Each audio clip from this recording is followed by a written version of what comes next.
여러분들께 함께 문안 인사를 먼저 드리겠습니다. 오늘 본 말씀은 로마서의 말씀이었어요. 우리 한영이가 잘 읽어줬던 것처럼 여러분 로마서 첫 1장을 보면 그 로마 교회에 보내는 이 편지가 바로 이 로마서인데 1장에는 그 받는 대상자를 향한 어떤 수신자에게 향한 어떤 이야기들이 나와 있어요. 그래서 지난주에 여러분 잠깐 리뷰를 한번 하면 여러분들이 아마 기억나실 거예요. 네, 지난주에 어떤 말씀을 함께 배웠냐면요. 그 얘기를 하고 이렇게 이어서 자연스럽게 이어가겠습니다. 지난주에 우리가 예루살렘으로 굳이 바울이 들어간 이유가 있었다. 네, 왜 들어갔죠? 네, 예루살렘 교인들, 가난한 성도들을 돕기 위해서 고린도의 그 연보, 헌금을 가지고 그 핍박자들이, 자신을 향한 핍박자들이 분명 기다리고 있었을 것을 분명 바울도 알았지만 그것을 두려워하지 않고 결국에는 들어갔죠. 그리고 또 아그리빠 왕이라는 왕 앞에서도 서서 담대하게 자신이 어떻게 예수님을 만나 변화된 사람이 되었는지에 대한 이야기를 우리가 함께 살펴봤어요. 그래서 지난주에 배경이 좀 바뀌었는데 오늘은 다시 우리 사랑하는 중등부 친구들 함께 예배드리는 공간인 이곳으로 옮겼어요. 그러다 보니까 조금 다른 또 세팅이어서 이게 또 모르겠습니다. 지금 많이 끊길 수도 있을 것 같고 많이 불안해요. 사실 목사님이 말씀 선포는 담대하게 성령 하나님 주신 마음으로 하지만 이 송출이 잘 안 될까 봐 그게 좀 걱정이 됩니다. 그래도 담대하게 두려움 없이 주의 말씀을 전해보도록 하겠습니다. 자, 그래요. 지난주까지 그래서 바울이 아그리빠 왕 앞에 서서 자신이 예수님을 만나 회심한 이야기들, 그런 이야기들을 함께 나누면서 예수님을 사랑하게 된 바울이 어떻게 사랑을 실천했는가 가만히 보면요, 교회를 사랑하는 모습으로 나타났다. 그러므로 우리도 예수님을 사랑한다면 우리도 어떻게 해야 돼요? 네, 교회를 사랑해야겠죠. 네, 이것은 떼어질 수 없는 불가분의 관계라는 걸 말씀드렸습니다. 그래요. 여러분, 그래서 교회를 사랑하는 회심한 바울의 이야기, 이어서 이야기를 해보려고 합니다. 자, 그러면 우리 바울 선생님, 예, 어떻게 생각하시나요? 네, 바울 선생님. 네. 저희가 지금 비대면으로 예배드리다 보니까 지금 이제 미디어 팀에서 같이 이렇게 만들고 우리 교육자분들과 함께 만들어서 이렇게 하고 있는데요. 되게 의미가 있는 것 같아요. 저도 이제 요거 같이 이렇게 만들면서 무슨 생각을 했냐면, 바울이 만약에, 사실 이제 만약이라는 얘기가 되게 웃긴 얘기긴 하지만, 한번 해보겠습니다. 만약에 오늘날 이 목동제일교회를 와서 우리를 만날 수 있다라고 하면, 어떨까요? 무슨 얘기를 가장 먼저 할까? 그런 생각을 해봤어요. 여러분들 앞에서 딱 바울 선생님, 바울 사도가 딱 나타난다면 여러분 무슨 얘기를 우리한테 해줄까요? 무슨 얘기 할까요? 저는 이 얘기부터 할 것 같아요. 교회를 사랑해야 합니다. 라는 얘기를 우리한테 해줄 것 같습니다. 여러분, 교회를 사랑해야 돼요. 여러분들 정말 예수님이 피값으로 사신 이 교회를 여러분들이 정말 아끼고 사랑해야 합니다. 라고 얘기해 줄 것 같아요. 왜냐하면 우리 바울은 정말 하나님의 사랑으로 교회를 아낌없이 사랑한, 실천한 그런 사람 중에 대표적인 인물 한 명이잖아요. 그래요. 여러분, 교회가 사랑할 대상이라는 건 약간 좀 여러분들에게 와닿지 않을 수도 있습니다. 아니요, 저는 제 여자친구, 남자친구를 사랑하는데요. 아니요, 저는 우리 선생님을 사랑하고요. 저는 우리 부모님을 사랑하는데요. 교회는 조금 아닌 것 같은데, 이렇게 생각할 수도 있다는 거죠. 그런데요, 여러분, 하나님의 백성들이 교회다라는 말을 지난주에 드린 적이 있죠. 하나님의 백성들은 서로가 서로를 사랑하는 것이 자연스러운 반응이라는 거예요. 예수를 믿는 제자로, 예수님을 믿는 주의 백성으로 말이죠. 네, 그렇습니다. 자, 그러면 오늘 읽어본 로마서의 말씀을 왜 갑자기 이야기하고 이 본문으로 택했는가, 그 얘기를 해볼까 합니다. 여러분, 바울도 비대면을 경험했던 사람이에요. 예, 무슨 말인가 하면요. 바울도 어떤 한 간절히 만나고 싶었던 많은 교회 백성들이 있고요. 그 사람들, 성도들을 만나고 싶어 했어요. 그런데 만날 수 없었어요. 왜 그럴까요? 일단은 바울은 이방인의 사도로 복음 전파를 위해 하나님이 부르심을 받은 사람이에요. 그러다 보니까 몸은 하나잖아요. 그쵸? 몸은 하나이기 때문에 내가 여기를 갔다가 이렇게 동시에 두 군데를 점유할 수 없기 때문에 비대면으로 부득이하게 이야기해야만 했던 대상들이 있었다는 거죠. 그래요. 로마 교회가 바로 그러한 비대면의 상황이었어요. 정말 이 바울은 가고 싶었어요. 로마 교회를 정말 가고 싶어 했어요. 그래서 사실 이 갱그리아의 이 베베라는 자매를 통하여 로마의 방문 계획을 알리고 또 실제로 그렇게 가려고 했었어요. 언제 전에 가려고 했었냐면 우리가 지난주 살펴봤던 것처럼 예루살렘 교회 방문 전에 가보고 싶어 했다는 거예요. 그런데 그게 자신의 뜻대로는 좀 안 됐어요. 네, 저희들이랑 좀 비슷하지 않나요? 상황이? 여러분들도 이제 예배 드리고 싶지만 지금 그렇게 할 수 없는 상황이잖아요. 네. 그래요. 그런 상황 속에서 그럼 바울은 뭘 했는가? 네, 핸드폰으로 문자를 보냈습니다. 네? 네. 그 문자가 안 됐겠죠. 그렇죠? 네. 그러면 뭘 했을까요? 네, 맞아요. 편지를 썼어요. 편지를 써서 그 편지를 다른 사람을 통하여서 믿을 만한 동역자를 통해서 보낸 거예요. 근데 또 한 가지 특이한 사실이 있습니다. 여기까지는 여러분들이 많이 아는 이야기일 수 있어요. 그런데 여러분, 로마서를 보면요. 로마 교회를 바울이 한 번이라도 방문했는가? 아니라는 거예요. 그렇다면 바울이 이 로마 교회를 설립했는가? 여기 복음 전파를 직접 해서 발로 뛰어서 정말 눈으로 이미 이렇게 눈대중으로도 알고 서로 이렇게 친숙한 그런 사이였는가? 그것도 아니라는 거예요. 사랑하는 여러분, 우리가 교회 사랑 이야기를 많이 합니다. 근데 우리는 때로는 이 교회 사랑이요, 굉장히 일부에 국한될 때가 굉장히 많아요. 무슨 말이냐면 내가 좋아하는 사람, 내가 눈으로 아는 사람만 사랑하고 싶다는 거예요. 네, 여러분 그러면 될까요? 아니에요. 이거는 예수님이 가르쳐주신 사랑의 정신에 어긋나고 예수님이 보여주신 사랑과도 다른 거예요. 바울도 그것을 알았기 때문에 비록 자신이 설립한 교회가 아니었고 또 자신이 직접 가본 교회는 아니었지만요, 그곳에 직접 방문하지 못하고 사랑을 담아서 이 로마서를 보내게 된 거예요. 그래요. 네. 정말 자신이 그렇게 눈을 보지 않고 익숙하지 않아서 얼마나 어색했겠습니까? 네. 근데 정말 교회를 사랑하는 마음이 앞섰던 것 같죠. 네. 사랑하는 여러분, 우리도 지금 서로를 못 보고 있고 또 우리가 교회 사랑하면 뭐 우리는 목사님 전 그럼 중등부만 사랑할래요. 중등부만 사랑하기도 좀 벅차요. 예, 그러면 안 돼요. 여러분들이 동생이 있거나 형 누나 언니가 있잖아요. 오빠들 있잖아요. 그러면 그런 같이 교회로 부르심, 성도로 부르심 받은 모든 사람들은 교회고요.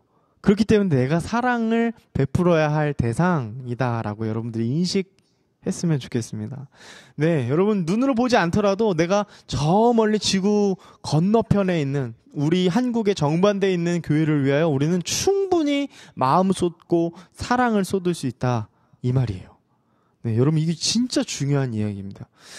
우리 교회 사랑은요, 그래서 여러분 한 단어로, 한 문장으로 우리가 이렇게 함축하기가 굉장히 어렵습니다. 예를 들면 이런 거예요.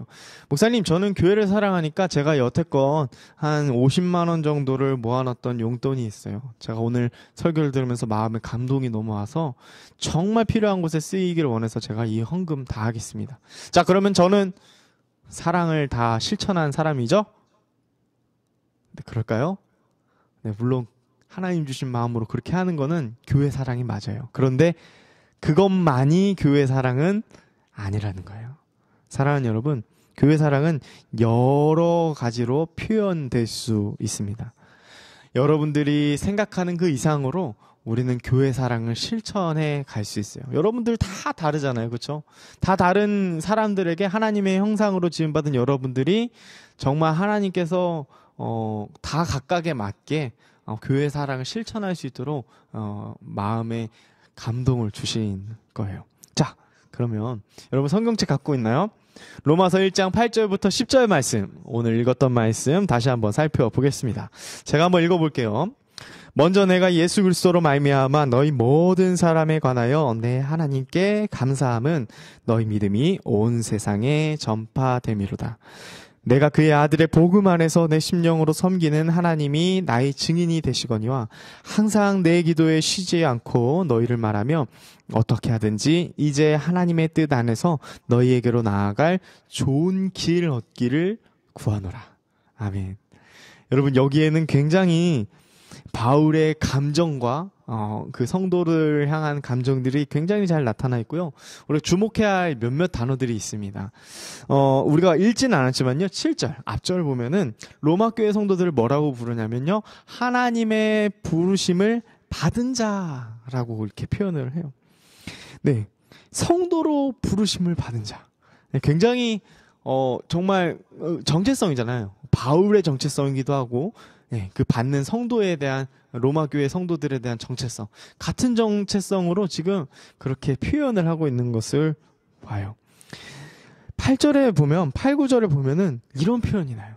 내가 있잖아요, 나 바울이 말이에요, 여러분들 비록 눈으로 보지 않았지만, 만나보지 않았지만, 비대면이지만 제가 정말 기도할 때마다 여러분 한 번도 거르지 않고 여러분들을 위해 기도했어요. 이 사실 하나님이 나의 증인이에요. 네, 이거 대단한 고백입니다. 하나님 앞에 거짓말할 수 없잖아요, 그죠? 근데 그만큼 바울은 떳떳하게 이 로마 교회의 성도들을 너무 사랑했다는 것을 보여주는 거고요. 그렇게 기도를 쉬지 않고 했다는 것을, 그 마음을 표현하고 있어요.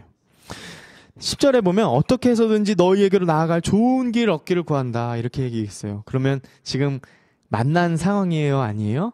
네, 너무 가고 싶지만 하나님의 뜻 안에서 지금은 뭔가 하나님 뜻이 있기 때문에 라는 그 전제가 있어요. 그래서 아직은 갈 수 없지만 여러분 정말 보고 싶어요 라고 얘기하는 거예요. 저도 여러분 정말 보고 싶어요. 네. 여러분 너무 보고 싶습니다. 네, 아마 로마 교회를 향한 바울의 마음이 그런 마음 아닐까요? 네, 여러분 좀 마음이 좀 전달이 되세요? 성령의 감동하심을 입어 이 바울이 로마서를 기록하면서 하나님은 그러면 이 기록된 말씀을 통해 우리에게 무엇을 캐치하길 원하실까요? 네, 바울을 향해 하나님이 부어주신 그 하나님의 사랑, 네, 즉 교회를 우리가 보이는 사람만 사랑하는 것이 아니라 보이지 않는 모든 교회를 사랑해야 할 것을 우리에게 알려주는 것 아닐까요? 여러분 배경 설명을 잠깐 드리면, 로마서 1장의 배경 설명을 좀 드리길 원해요. 크게 이 로마서를 기록한 원인을 한 3-4가지로 봅니다. 첫 번째는 뭐냐면, 이 로마 교회 안에 유대 기독교인과 이방 기독교인, 그러니까 문화권이 좀 다른 거예요. 그렇기 때문에 이 같은 크리스찬이고 하나님의 백성이었지만 약간 좀 마음이 서로 좀 맞지 않았나 봐요. 그 중에 하나가 이유가 뭐였냐면 서로 약간 좀 높은 데 뜻을 두거나 막 자기보다 더 낮게 다른 사람들을 보고 자신 더 높게 보려는 그런 경향들이 로마서 11장, 14장 뭐 이런 데 나와요. 그래서 이렇게 얘기해요. 서로 업신여기거나 판단하지 말고 여러분 서로가 서로를 받으라, 이런 표현을 합니다. 제가 설교한 바 있죠? 그리고 두 번째 이유는 뭐냐면 오늘의 주제와 연관이 돼 있어요. 뭐냐면 로마 교회 성도를 위로하고 예요. 여러분 로마 교회 성도들을 위로하기 위한 목적으로 이 말씀, 이 서신이죠. 그때는 서신이었어요. 편지를 보낸 겁니다. 그러면서 사실은 바울은 한 가지 선교적인 전략이 있었어요. 뭐냐면 로마 교회를 거쳐서 스페인 쪽으로 선교를 하나님이 목숨을 주시는 데까지, 생명을 다하는 데까지 그렇게 하길 원했던 것 같습니다. 그래서 많은 사람들이 로마가 최종 목적지로만 그냥 어렴풋이 알고 있는데요. 사실 그렇게 보기엔 조금 애매한 면이 있어요. 네, 그래서 이 로마 교회를 만나서 또 선교적인 또 전략지로 함께 또 기도하는 또 기도의 용사들로, 네, 그곳을 거쳐서 또 그렇게 선교를 가려는 의도가 있었던 것 같아요. 자, 세 번째는 뭐냐면 복음의 변증을 위해서요. 여러분 혹시 목사님처럼 어렸을 때 제가 그랬거든요. 말씀이 봐도 사실 와닿지가 않는 거야. 네, 여러분 그럴 때 있지 않습니까? 그럴 때는 어떻게 해야 돼요? 네. 여러분 말씀을 계속 보기는 봐야죠. 그렇죠? 어른들이 말하는 것처럼 말씀은 봐야 돼요. 근데 어떤 말씀부터 봐야 되는가라고 한 목사님한테 여러분들이 물어본다면 저는 주저하지 않고 요한복음과 로마서를 꼽습니다. 왜 그럴까요? 세 번째 이유 때문에 그래요. 로마서에는 이 복음을 정말 논리적이고 정말 하나님의 지혜로 우리에게 이해하기 쉽도록, 네, 이해하기 쉽도록? 네, 그 표현이 맞을 것 같아요. 이해하기 쉽도록 여러분들 체계적으로 예수님의 복음이 무엇인가를 알 수 있는 본문들이 여기 로마서에 담겨 있어요.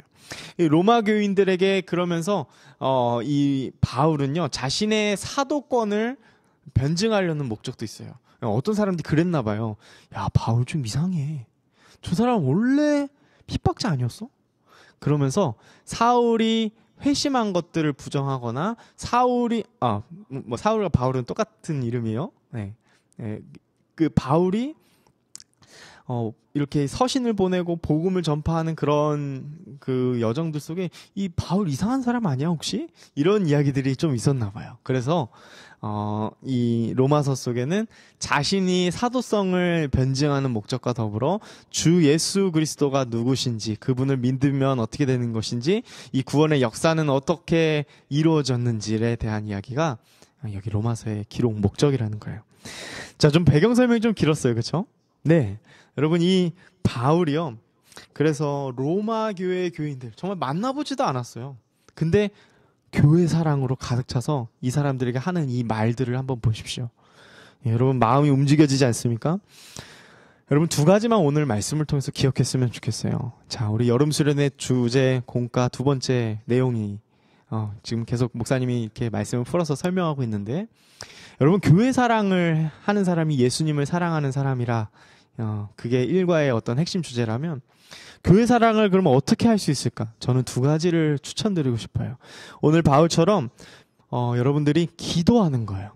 근데 이 기도는 내가 아는 사람들, 내가 이름 외운 사람들만 기도하는 것이 아니라 내가 모르는 사람들, 지금 행여 뜻하지 않는 고통과 고난으로 너무 힘들어하는 백성들, 여러분 지금 지구촌 곳곳에 얼마나 많은 교회에 핍박들이 있는지 아십니까? 그리고 또 많은 재해 때문에, 자연재해 때문에 얼마나 교회가 많이 힘들고 무너졌는지 몰라요. 정말 이게 지금 우리 2021년의 실상이거든요. 우리가 그들을 잘 알지 못하지만 그들을 위해서 여러분 기도하는 거예요. 한 번 하는 건 쉬울 수 있어요. 그런데 두 번, 세 번 우리가 기도할 때마다 그 문장의 기도는 빼먹지 않고 기도해 보려고 한번 노력해 보십시오. 여러분 그것을 하나님이 들으시고 하나님이 일하실 때 여러분 그것이 정말 놀라운 일들이라는 걸 여러분들도 함께 경험하게 되지 않겠습니까? 사랑하는 여러분, 두 번째는 교회 사랑은 굉장히 쉽습니다. 여러분 표현하는 거예요. 표현. 어떻게 해서든지 표현하십시오. 여러분 오늘 줌으로 이제 이 예배가 끝나고 여러분 들어오실 텐데, 선생님 제가 할 말이 있어요. 사랑해요. 이렇게 할 수도 있지만 사랑한다는 표현, 주 안에서 사랑하고 정말 얼마나 감사해요. 그렇죠?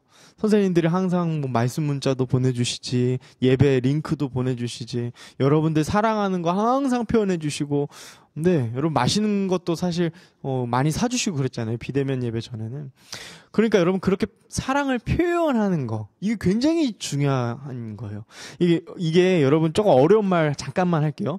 철학적으로 굉장히 중요한 게 있어요. 입으로 이렇게 말하는 게 이 인지작용과 이 발화자가 그러니까 말하는 사람이 행동에 이르기까지 여러분 이게 한 서클이 돼가지고 말하는 게 굉장히 중요하게 돼요. 그러니까 교회를 사랑하기 위해서 내가 주님의 이름으로 사랑합니다, 축복합니다. 처음에는 마음이 없을 수도 있어요. 그런데 이렇게 말하다 보면 성령 하나님께서 일하십니다. 역사하세요. 그 마음을 진짜 부어주세요. 와. 그러면서 여러분 내가 그 말을 고백하는 나를 보게 되잖아요. 그러면서 내 마음도 움직여진다는 거예요. 그래서 말과 인지작용과 행위는 같이 가게 되는 거예요. 네, 이게 신비입니다. 사랑하는 여러분, 자, 그래서 말씀을 정리하겠습니다. 여러분, 제가 학생 임원들에게는 특별히 중등부 달마다 기도 제목을 공유합니다. 제가 왜 공유할까요? 네, 여러분들은요, 우리 학생 임원들은 특별히 더 여러분 하나님이 세우신 임원들이에요. 그러니까 여러분들은 선생님들만 그런 일들을 한다고 생각하지 마시고 여러분들도 이 기도에 동참을 해주셔야 되는 거예요. 제가 성경 번역 지금 많이 못하고 있지만 번역팀, 그리고 이제 또 새로 오늘 찬양 보셨나요? 네, 이거 어제 배워가지고 바로 한 거예요. 네. 너무 기특하죠. 그 시간도 내주시고 예배를 위해 영상을 위한 예배자로 또 부름받은 우리 영상팀, 그리고 또 찬양팀, 여러분 모두는 기도의 용사로 여러분들이 세워져 가셔야 돼요. 네, 정말 기도하셔야 됩니다. 교회를 위해서 여러분 교회 사랑한다면 기도 같이 하길 바랍니다. 네, 여러분 그리고 또 많이 표현해 주시길 바래요. 목사님 사랑합니다. 네, 여러분 저는 그 한마디에 정말 하루의 모든 스트레스가 다 풀리는 것 같아요. 네, 목사님 잘생겼어요. 네, 이런 얘기도 듣고 싶지만 그거보다 더 듣고 싶은 얘기는, 저는 목사님 정말 말씀 잘 전해주셔서 사랑합니다, 존경합니다, 감사합니다, 이런 얘기 전 너무 듣고 싶어요. 그래요. 여러분 오늘 이 두 가지의 적용점을 가지고 여러분들이 꼭 교회를 사랑하는 모습들이 각처에서 잘 나왔으면 좋겠습니다. 제가 기도하겠습니다. 하나님 감사합니다. 각자의 위치에서 하나님 부르심을 받아 거룩한 성도로, 하나님의 백성으로 우리가 예배 드립니다. 하나님, 이 예배를 받아주시고, 하나님, 저희들이 비록 대면하지 못하고 비대면으로 예배를 드리지만 우리가 서로를 위하여, 주님이 세우신 교회를 위하여 기도하며 나아가는 기도의 용사가 되게 하시고, 또한 정말 있는 힘껏 할 수 있는 대로 우리가 문자나 모든 메신저나 여러 가지 루트로 다양하게 교회에 우리의 사랑을 표현하는, 그래서 우리 안에 예수님의 사랑이 가득되는 저희들 되기를 원합니다. 주님께서 요한복음의 말씀을 통하여 우리에게 말씀해 주신 것처럼 서로 사랑할 때 모든 사람이 예수님의 제자인 줄 알리라 말씀하신 그 말씀을 기억합니다. 하나님, 저희들이 그 사랑을 서로, 그 온정을 서로 베풀며 나아가는 저희들 되게 하여 주옵소서. 감사합니다. 예수님의 이름으로 기도합니다. 아멘.